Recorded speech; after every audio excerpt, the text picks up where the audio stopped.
जय हिंद छात्रों, आपका अपना YouTube चैनल ज्ञान गंगा एजुकेशन में स्वागत है। आज हम पढ़ने जा रहे हैं डीएलएड अंतिम वर्ष के अंतर्गत हिंदी भाषा शिक्षण स्तर 2 के अंतर्गत जानेंगे भाषा विचारों पर गहरा प्रभाव डालती है। क्या भाषा विचारों पर गहरा प्रभाव डाल सकती है? इसके पहले हमने जाना कि भाषा और विचार, तो हमने इसके अंतर्गत जाना कि भाषा के द्वारा ही विचारों का बनता है, अर्थात भाषा के ही माध्यम से विचार बनते हैं। तो इसको जानने से पहले हम जान लेते हैं कि सपीर और उनके शिष्य वुर्फ ने एक हाइपोथेसिस दिया। सपीर और उनके शिष्य वुर्फ ने हाइपोथेसिस दिया सन 1927-30 के आसपास। तो सबसे पहले सपीर ने अपना हाइपोथेसिस दिया, जिनको बोलते हैं प्राकल्पना। उन्हीं को और अच्छे ढंग से बेहतर बनाते हुए और उनको आगे बढ़ाया वुर्फ ने। तो सपीर और वुर्फ ने क्या किया?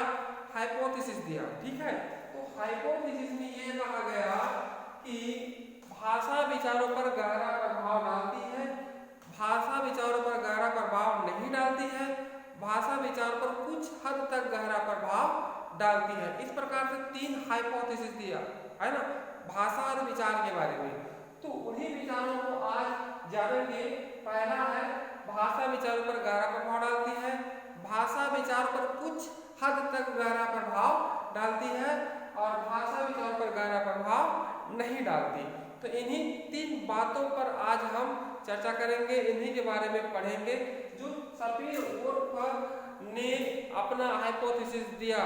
लेकिन ये जो भाषा विचारों पर गहरा प्रभाव डालती है, यह है सबल पक्ष अर्थात मजबूत पक्ष। लेकिन इस जो पक्ष है इसका आलोचना हुआ है ना, आलोचना हुआ और उनको इतनी मान्यता नहीं मिली जो मिलनी चाहिए। ठीक है, यह है आपका सबल पक्ष जो सपीर वुर्फ प्राकल्पना के नाम से जाना जाता है। आइए हम इसको और विस्तार से जानते हैं। तो सपीर वुर्फ प्राकल्पना के पक्ष में उन्होंने एक होपी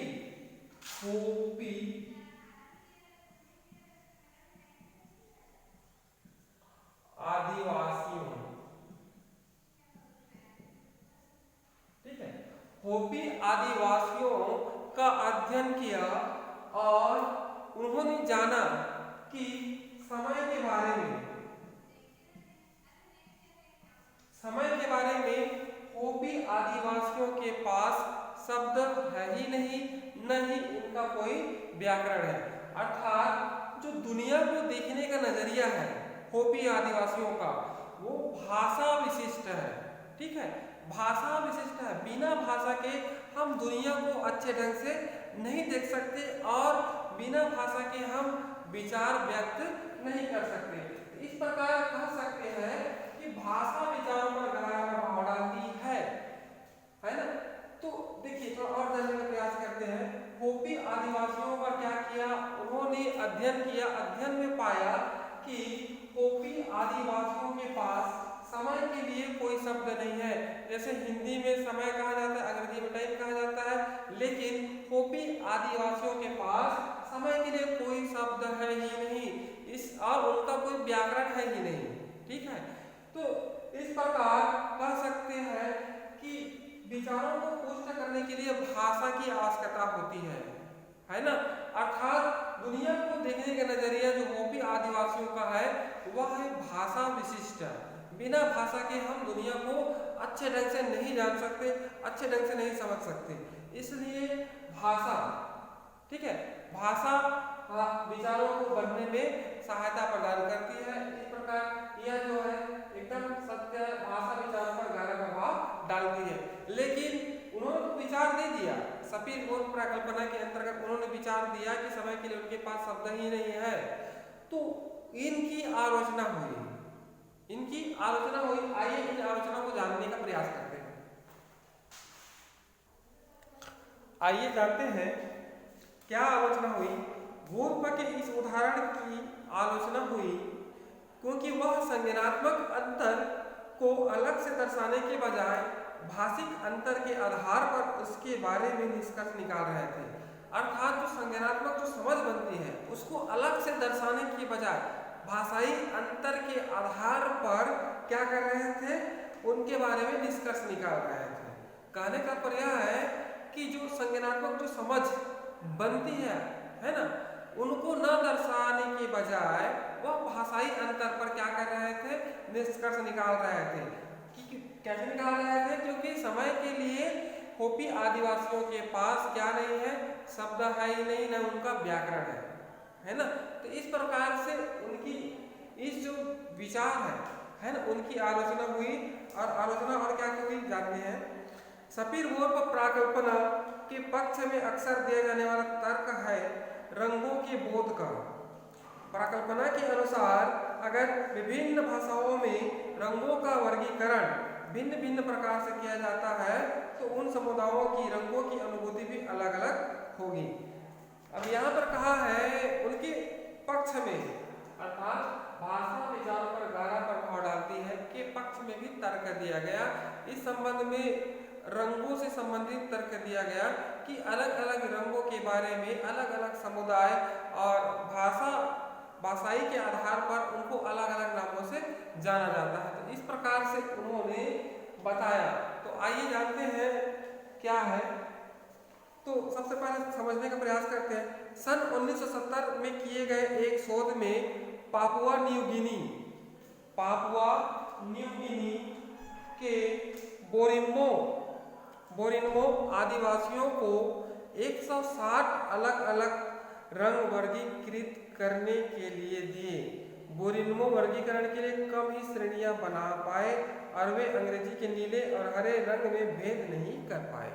अब यहाँ पर कहा है, देखिए, बोरिन्मो आदिवासियों, पापुआ न्यू गिनी एक स्थान है, वहाँ के जो आदिवासी हैं बोरिन्मो समुदाय, उनको लगभग 160 रंग दिए।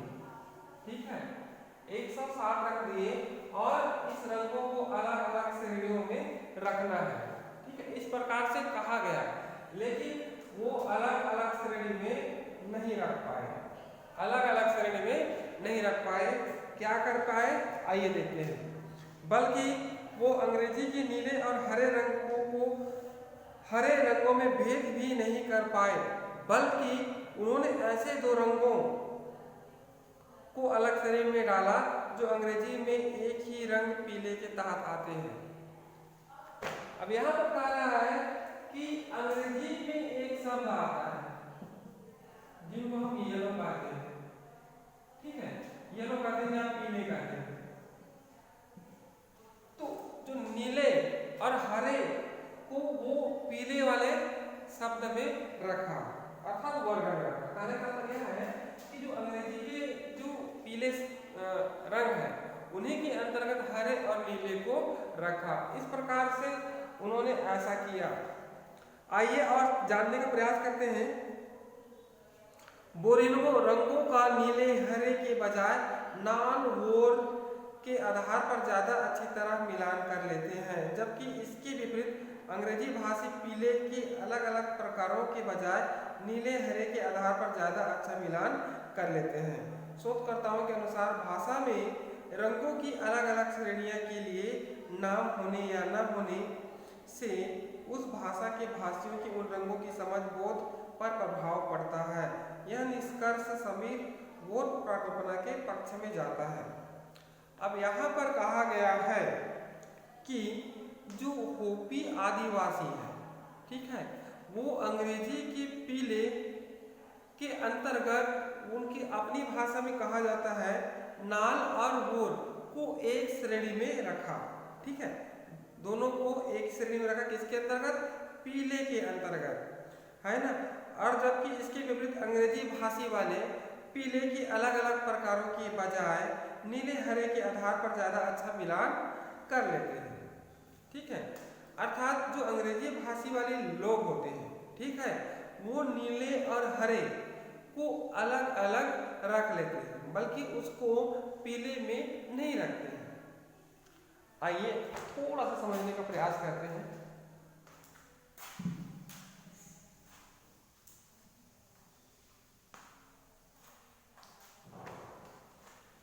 पोपी आदिवासी थे, पोपी आदिवासी थे, उनको बहुत सारे रंग थे, तो वो नीले और हरे को एक में रखा, किसमें रखा, पीले में, पीले वर्ग में रखा। मतलब वह अलग अलग नहीं कर पाया, बल्कि नीले और हरे को एक ही वर्ग में रखा। वहीं पर अंग्रेजी भाषा वाले है ना, ये नीले और हरे को अलग अलग श्रेणी में बांट के रखा। ठीक है, क्योंकि ये जो अंग्रेजी भाषा वाले हैं, ये इनकी भाषाई समझ और भाषा है ना अलग अलग है, बल्कि ये नीले और हरे को अलग अलग नहीं कर पा रहे हैं, है ना, उनको पीले के वर्ग में रख रहा है। इस प्रकार उनका भाषा के बारे में उतनी ज्यादा समझ न होने के कारण क्या है, उनको एक ही वर्ग में रखा जा रहा है। तो इस प्रकार पोपी आदिवासियों ने उनके पास दिया, मतलब 160 रंग दिए, तो इस प्रकार अलग अलग वर्ग में न रख करके है ना, इसको क्या किया, पीले के वर्ग में रख दिया।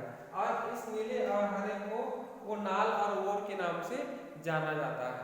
आइए देखते हैं नेक्स्ट। आइए थोड़ा सा और जानते हैं। शोधकर्ताओं ने यह निष्कर्ष निकाला कि वो नीले और हरे रंग को है ना अलग अलग श्रेणी में न रख पाया, है ना, जबकि इसको पीले के अंतर्गत रखा।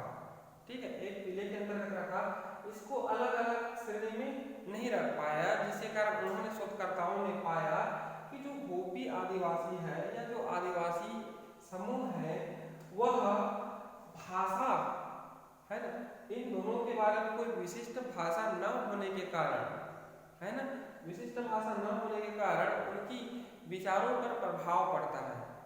ठीक है, उनके विचारों पर प्रभाव पड़ता है। अगर इनके बारे में गहरी समझ होती तो उसको पीले के अंतर्गत न रख करके अलग अलग समूहों में रखता।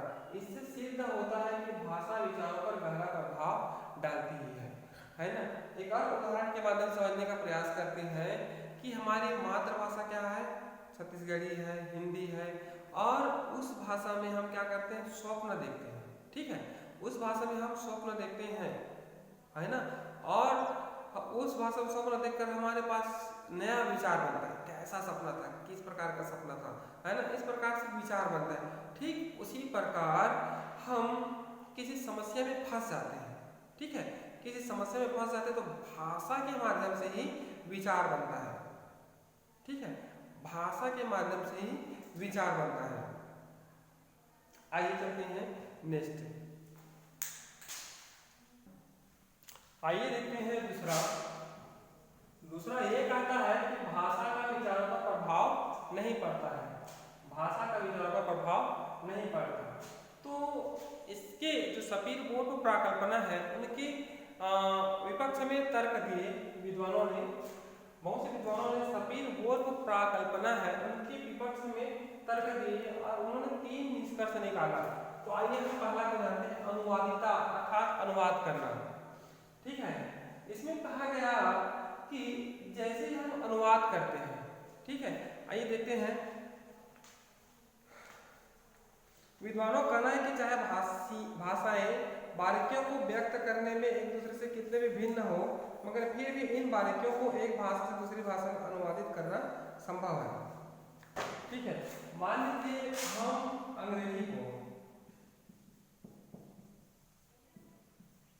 अंग्रेजी भाषा को हिंदी में ट्रांसलेट करना है। ठीक है, अंग्रेजी भाषा को हिंदी में ट्रांसलेट करना है, अंदर बहुत सारी बारीकियां भी है ना, बहुत सारे नियम है, बारीकियां हैं, अल्प विराम, पूर्ण विराम है, फिर भी हम एक भाषा को दूसरे भाषा में क्या कर सकते हैं, अनुवाद कर सकते हैं। ठीक है, इसमें विचारों का कोई प्रभाव नहीं पड़ता, ऐसा कहना है। मतलब भाषा का विचारों पर कोई प्रभाव नहीं पड़ता। इस प्रकार से इसमें हो गया, जब हम एक भाषा का दूसरे भाषा में अनुवाद करते हैं तो वहां पर विचारों का कोई प्रभाव नहीं पड़ता, अर्थात भाषा का विचारों पर कोई प्रभाव नहीं पड़ता, अर्थात एक भाषा को दूसरे भाषा में आसानी से हम ट्रांसलेट कर सकते हैं। आइए अब दूसरा, भाषिक अभाषिक संदर्भों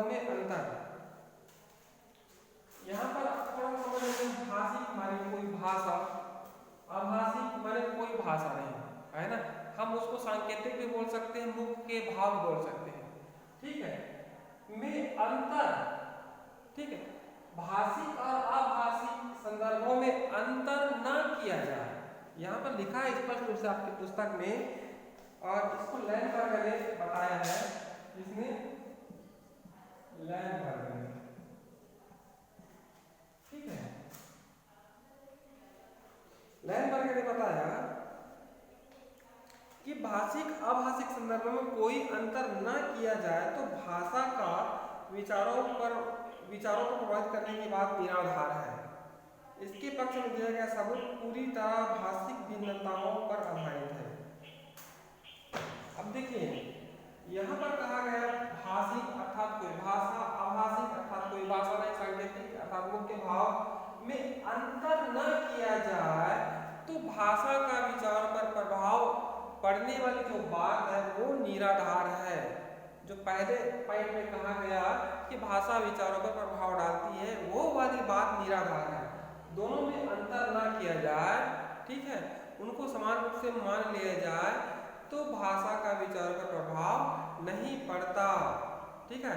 इस प्रकार से लैंडबर्ग महोदय ने कहा है। आइए तीसरा देखते हैं सार्वभौमिकता। सार्वभौमिक सिद्धांत मतलब किसी बात को, है ना, सभी लोग स्वीकार करते हैं, ठीक है, किसी बात को, किसी प्रकरण को, किसी विचार को सभी लोग क्या करते हैं, उनको स्वीकार करते हैं, मानते हैं, है ना, उसको कहा जाता है सार्वभौमिकता।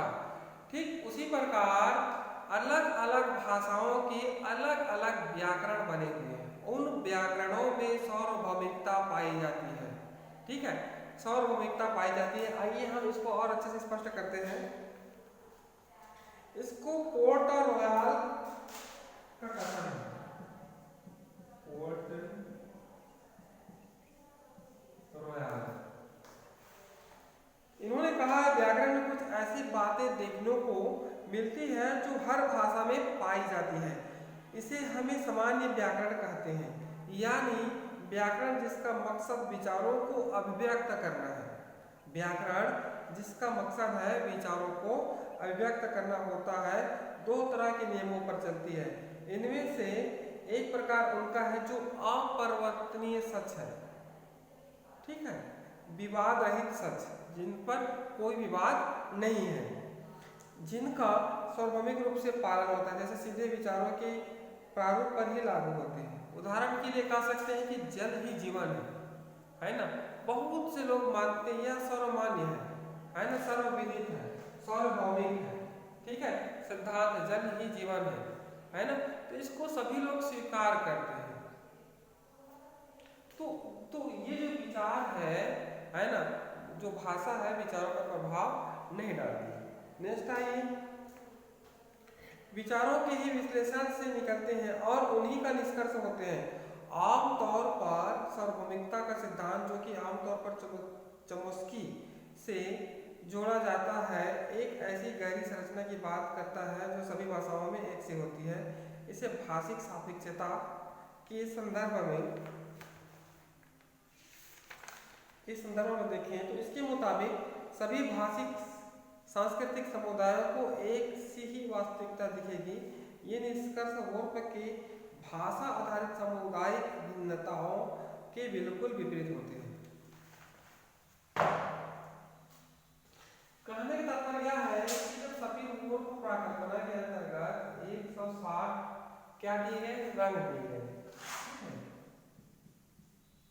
रंगों दिए गए, ठीक है, तो हम किसी इस संसार के कोई भी प्राणी हो, उनका देखने का नजरिया एक ही होगा, ठीक है, उनके देखने का नजरिया एक ही होगा, भले ही उसको अलग अलग नामों से जाना जाता है, उनको अलग अलग नामों से जाना जाता है। जैसे हम लोग सफेद को क्या बोलते हैं, व्हाइट को सफेद बोलते हैं, अंग्रेजी में व्हाइट कहा जाता है, और जो एस्किमो जाति के लोग हैं उसको स्नो व्हाइट कहा जाता है, स्काई व्हाइट कहा जाता है ना। इस प्रकार से अलग अलग रंगों में अलग अलग शब्दों से उनको क्या किया जाता है, जोड़ा जाता है। तो इस प्रकार कह सकते हैं कि सार्वभौमिक सिद्धांत के अंतर्गत कोई ऐसा विचार होता है जो सार्वभौमिक होता है, जिसे सब लोग स्वीकार करते हैं बिना दोष के, है ना। और उसी प्रकार कहा गया है कि सभी लोगों, समाज के जितने भी लोग हैं, उनके का देखने का नजरिया अलग अलग हो सकता है, लेकिन उसकी आंखों में जो प्रतिबिंब बनेगा वो सबके में एक समान ही बनेगा, जैसे रंगों के बारे में है, ठीक है, भले उस रंगों को अलग अलग नाम दिए हों। तो इस प्रकार भाषा विचारों पर गहरा प्रभाव नहीं पड़ता। अनुवादिता, भाषिक आभाषिक में अंतर न किया जाए तो भाषा विचारों पर गहरा प्रभाव नहीं डालती। सार्वभौमिकता, है ना, अगर कोई बात सार्वभौमिक है, सभी मानते हैं, तो भाषा विचारों पर गहरा प्रभाव नहीं डालती। आइए चलते हैं नेक्स्ट। आइए देखते हैं तीसरा, भाषा कुछ हद तक विचारों को प्रभावित करती है। भाषा कुछ हद तक विचारों को प्रभावित करती है। तो सपीर वोर्फ प्राकल्पना ने कहा कि भाषा विचारों को प्रभावित करती है, लेकिन उसके विपक्ष में तर्क आया कि भाषा विचारों को प्रभावित नहीं करती है। सवाल यह है कि भाषा विचारों को कितना प्रभावित करती है ना। तो आइए हम उदाहरणों के माध्यम से समझते हैं। एक ऑथर्स है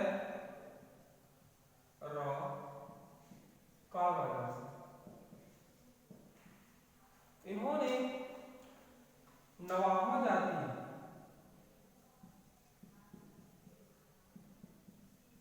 के दुभाषी, मतलब दो भाषा जानने वाले बच्चों का अध्ययन किया, ठीक है। ये है एक बच्चा,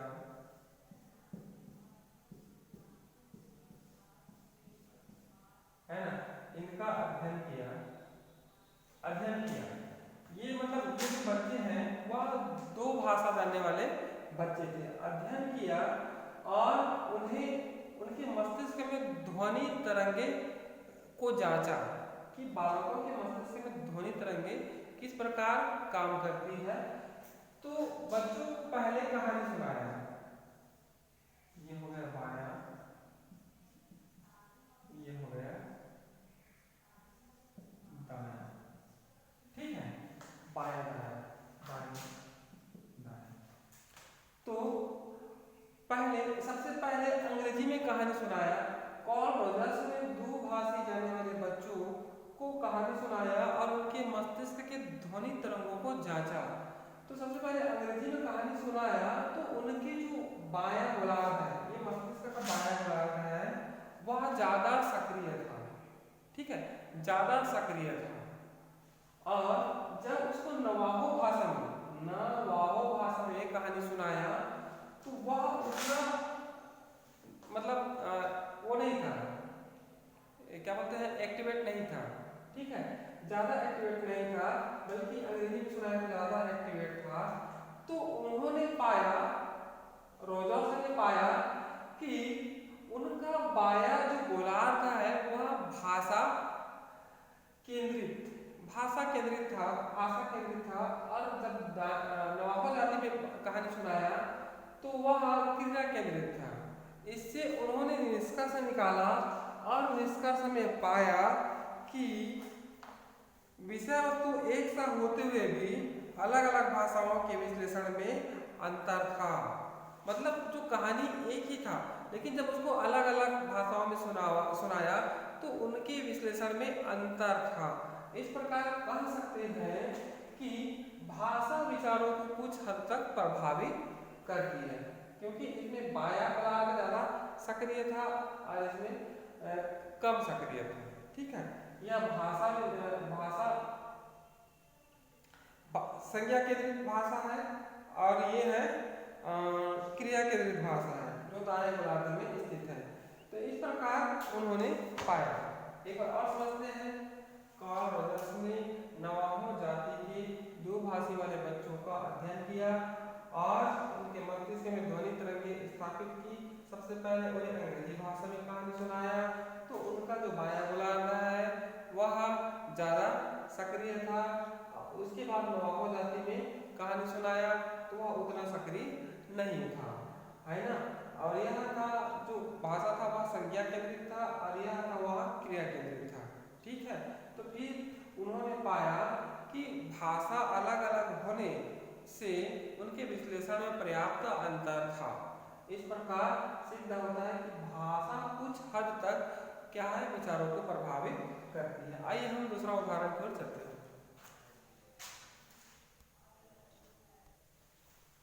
आइए देखते हैं भाषा कुछ हद तक विचारों को प्रभावित करती है के अंतर्गत उदाहरण दूसरा। एक और उदाहरण है इग्नेस निकावा हावर्ड द्वारा 1988 में जापानी और अंग्रेजी कर्मवाच्य संरचनाओं पर किए गए शोध के मुताबिक जापानी भाषा में दो तरह के कर्म वाक्य होते हैं। यदि एक को दूसरे के साथ मिलाया जाए तो अर्थ इस प्रकार बदल जाता है कि ऐसा प्रतीत होता है कि वाक्य के कर्ता से करवाया गया हो, जो क्रिया में झलकता है। जापानी से अंग्रेजी में अनुदित कहानियों में यह संरचना नहीं देखी गई, जबकि अंग्रेजी से जापानी में अनुवाद करते समय जापानी अनुवादकों ने इस रचना का प्रयोग किया। इस प्रकार जब अंतर्वैयक्तिक संघर्ष से जूझते हुए कार्टून दिखाए गए तो अंग्रेजी भाषियों से अधिक जापानियों ने नकारात्मक परिणामों की जिम्मेदारी दूसरों के सिर मढ़ी। शोध का मकसद यह दर्शाना था कि बेशक जापानी भाषी इन बातों से अनभिज्ञ हो, लेकिन यह भाषिक संरचना उनके सामान्य बोध और सांस्कृतिक नज़रियों को प्रभावित करती है ना। जब जापानी भाषा को एक कार्टून दिखाया गया, है ना, कार्टून दिखाया गया तो उन्होंने नकारात्मक दृष्टिकोण अपनाया। इससे स्पष्ट होता है कि भाषिक संरचना उनके सामान्य बोध और सांस्कृतिक नज़रियों को प्रभावित करती है ना। उस भाषा में कार्टून मतलब वो किया गया तो उनके अंदर में जो विचार बनना था, जो उनको समझना था, संज्ञानात्मक है ना, वो नहीं हो पाया। आइए देखते हैं तीसरा उदाहरण। हिंदी व अंग्रेजी भाषा के विचारों को प्रभावित करने के पक्ष में एक और तर्क है। किसी शब्द वाक्यांश या विचार को एक भाषा से दूसरी भाषा में संबंध करने का। कोई भी द्विभाषी यह बता सकता है कुछ विचार एक भाषा से दूसरी भाषा में अधिक आसानी से अभिव्यक्त हो सकते हैं। वही विचार जिसे एक भाषा एक ही शब्द में समेट दें, उसे दूसरी भाषा में समझाने में एक गद्यांश लग सकता है। किसी भाषा में हम उसको एक लाइन में लिख सकते हैं, किसी भाषा में उसको समझाने के लिए पूरा गद्यांश लग सकता है। जैसे कि अंग्रेजी में से सर्कुलरिटी आप आर्गुमेंट कहते हैं, उसे हिंदी में हमारे पास कोई शब्द वाक्य नहीं तो पूरा विवरण देना ही पड़ेगा। अलास्का की एक देनाइना एथाकस्कन नामक एस्किमो जनजाति की भाषा में झरनों और पगडंडियों के लिए एक पूरा शब्द संग्रह है। एक धीमे या तेज प्रभावशाली जगह, पिघलती गलती हुई बर्फ से ढका हुआ स्थान, ऐसी पगडंडी जिसकी बर्फ अपनी राह में हट गई हो, लकड़ियाँ लाने के लिए इस्तेमाल की जाने वाली पगडंडी, इन सब के लिए इस भाषा में एक एक शब्द मौजूद है। यानी एक भाषा में किसी दूसरे भाषा के शब्द या वाक्यांश को आबद्ध करने की क्षमता, जिसे अंग्रेजी में कहते हैं कोडाबिलिटी, यह खुद एक उदाहरण है। सोचिए, यह कुछ हद तक भाषा का विचारों पर प्रभाव जरूर दर्शाती है, लेकिन इससे एक भाषा भाषियों का दूसरे भाषा भाषियों को वे अवधारणाएं या श्रेणियाँ बनाने में बहुत बाधित नहीं हो जाता। कहने का तात्पर्य यह है कि हम एक भाषा से दूसरे भाषा में उनको अनुवाद कर सकते हैं, है ना। तो जब हम अनुवाद करते हैं तो हम किसी वाक्य को कम शब्दों में समेट सकते हैं, कम शब्दों में व्याख्या कर सकते हैं और अधिक शब्दों में व्याख्या कर सकते हैं। तो इस प्रकार कह सकते हैं कि भाषा विचारों को प्रभावित करती है।